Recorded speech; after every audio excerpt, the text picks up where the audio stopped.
और मुझे एक लफ्ज भी बोलना दुश्वार हो रहा है। ना मालूम किस वक्त कूच कर जाऊं और तुमसे कुछ कह ना पाऊं।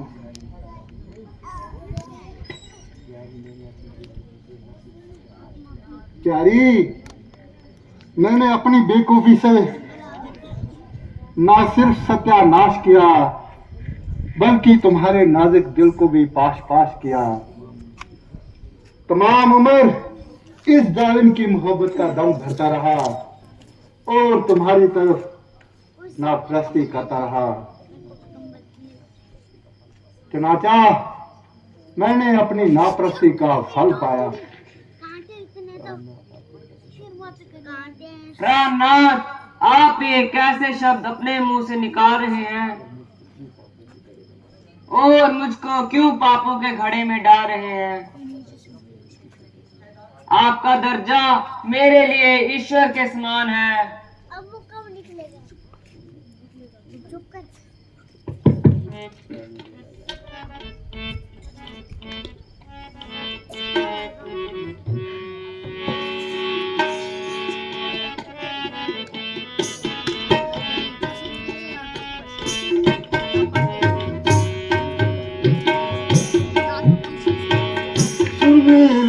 कहानी रानी दिला याद आ गया। सुन ले कहानी रानी दिला याद आ गया। एक दिन शिकार गया था, ढूंढे सार हार गया था। मिला ना शिकार तो वक्त बहा गया। सुन ले कहानी रानी दिला याद आ गया।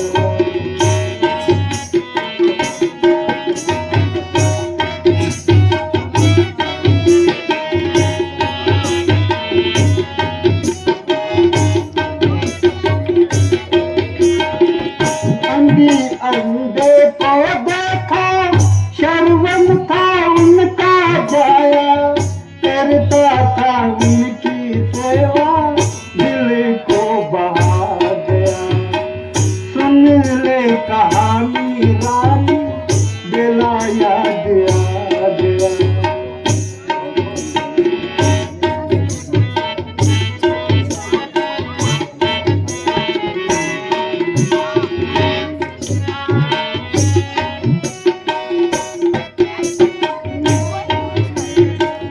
शरवन पानी लेने मैंने समझ धाया। शरवन पानी लेने मैंने समझ धाया। अंधेरा था अंधेरा, तीर मैंने चला दिया। सुन ले कहानी रानी दिला याद आ गया।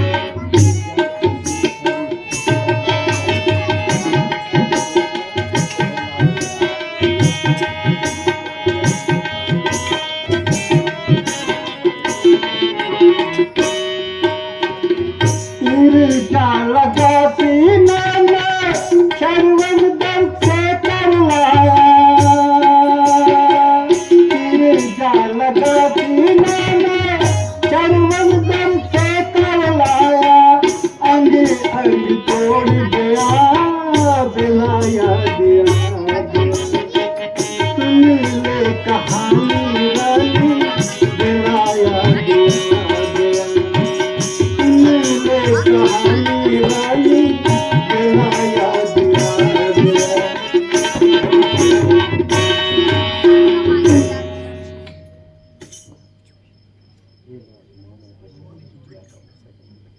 हे नाथ, माना कि मैं आपकी दया का मुस्तक नहीं, क्या मौत का दरवाजा भी मेरे लिए बंद है? परमात्मन दया करो, अब मुझ में कष्ट सहने की बिल्कुल भी ताकत नहीं।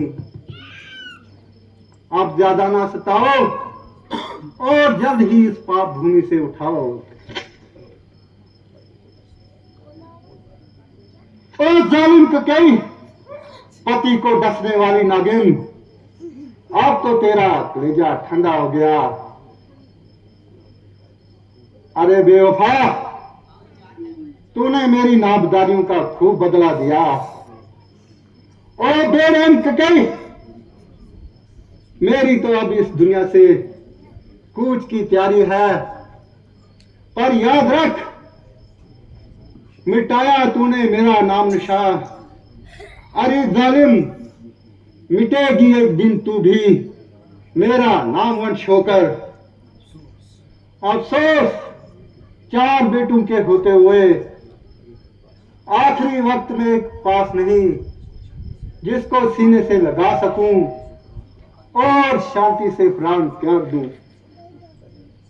उफ, गले में कफ आ गया। प्यारी, पानी का घूंट।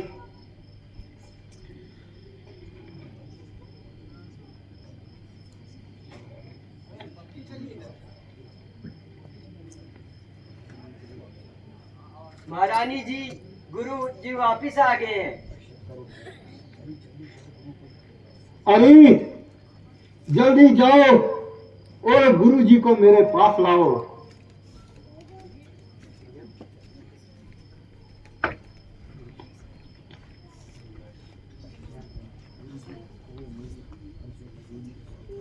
गुरुजी, कहो मेरी हंसों की जोड़ी साथ लाए या वन में छोड़ आए।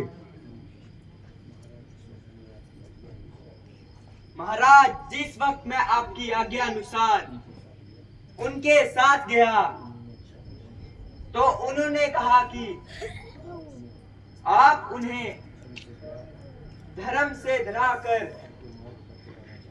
पाप के मार्ग पर चलाना चाहते हैं। ये तो आपका ख्याल बिल्कुल खाम है। बगैर 14 साल खत्म किए अयोध्या में कदम रखना तो दरकिनार है। शक्ल दिखानी भी हराम है। आप पर और माता जी को हाथ जोड़कर प्रणाम किया और यह पैगाम दिया कि मेरी माता ककई को हरगिज कोई तकलीफ ना होने पाए और भरत को फौरन ननियाल से बुलाकर राज तिलक दिया जाए। मेरे लक्ष्मण का क्या हाल है? बेटा लक्ष्मण, बेशक मैं तुम्हारा गुनहगार हूं, तुम्हारी तरफ से सख्त शर्मसार हूं, मगर ए बेटा मुझे माफ कर दो। महाराज, अब रोने धोने से काम नहीं चलेगा। रामचंद्र का आना तो दुश्वार है, लेकिन इस खानदान का बहाल रखना आपके प्यार है। जो होना था सो हो चुका। अगर आप अपनी तबीयत संभालेंगे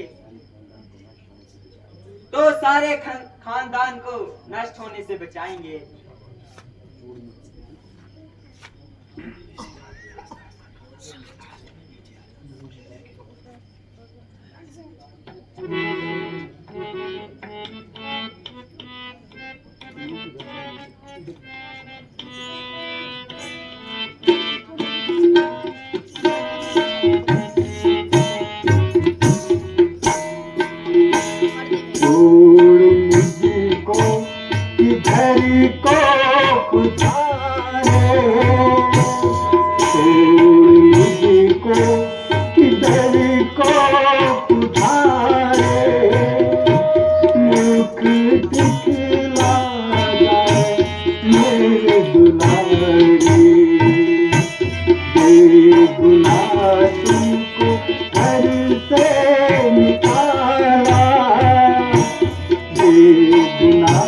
तुमको घर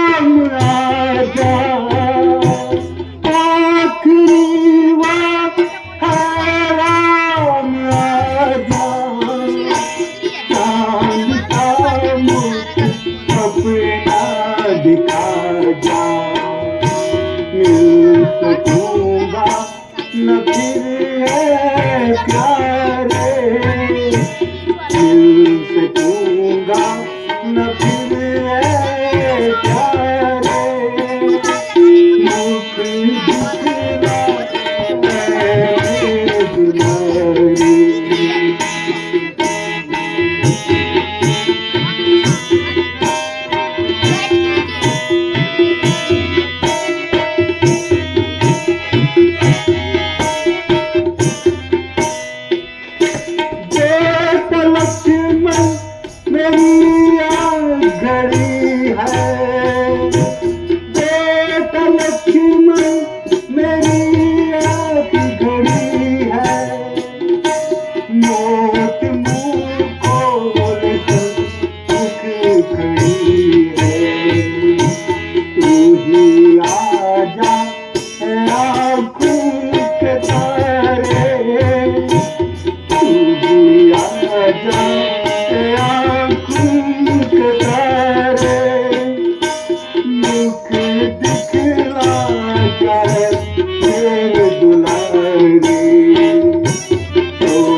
गुरुजी, अब आपकी ये तबल तसल्ला मुझे कुछ फायदा नहीं पहुंचा सकती, और गई हुई बात कभी वापस नहीं आ सकती।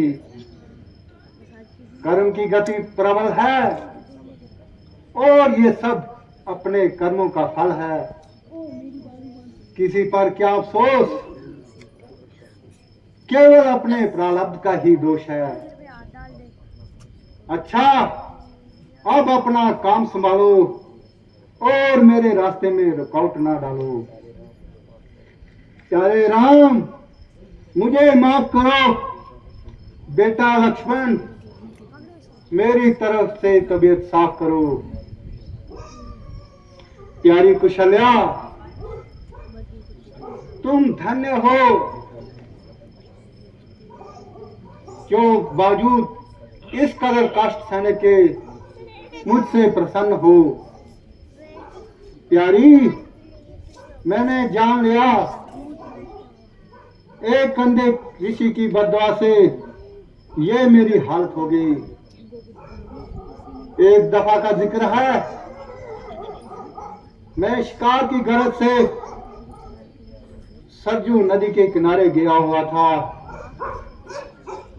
और अंधे के बेटे श्रवण कुमार को पानी भरते बाण मारा। श्रवण जख्मी होकर करलाने लगा। तब मैं उसके पास गया। उसने कहा, जो कुछ होना था वो हो गया। अब तुम एक काम करो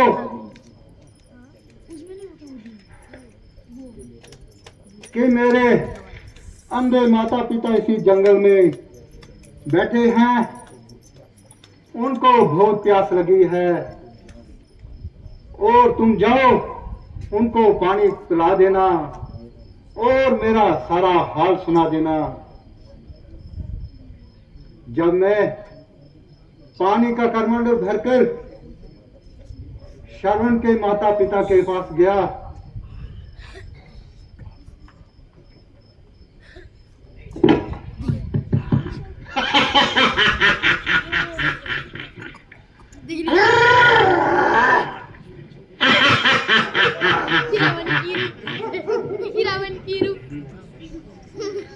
वो कहने लगे तुम चुप क्यों हो? ऐ श्रवण की रूह, पीछे से मुझे माफ करो। हाँ ऐ श्रवण की रूह, मुझे माफ करो। आओ ते माफ ना करी आता वो कहने लगे आज मैं तो किसी जब ना तक कि तुम ना बोलोगे तो पानी हम हरगिज ना पिएंगे। तब मैंने तमाम हाल सुनाया। ओह श्रवण की रूह, मुझे माफ करो। मुझे माफ करो। आचरा दे दिया ते आओ माफ ना करे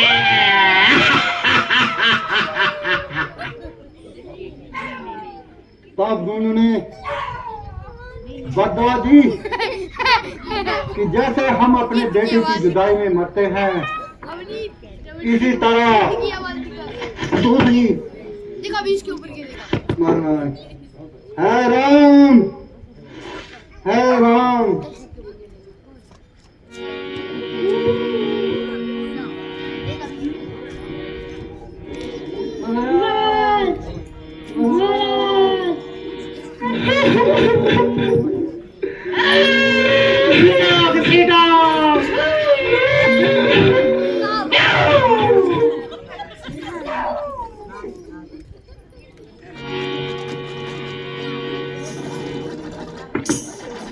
देखा चल पैर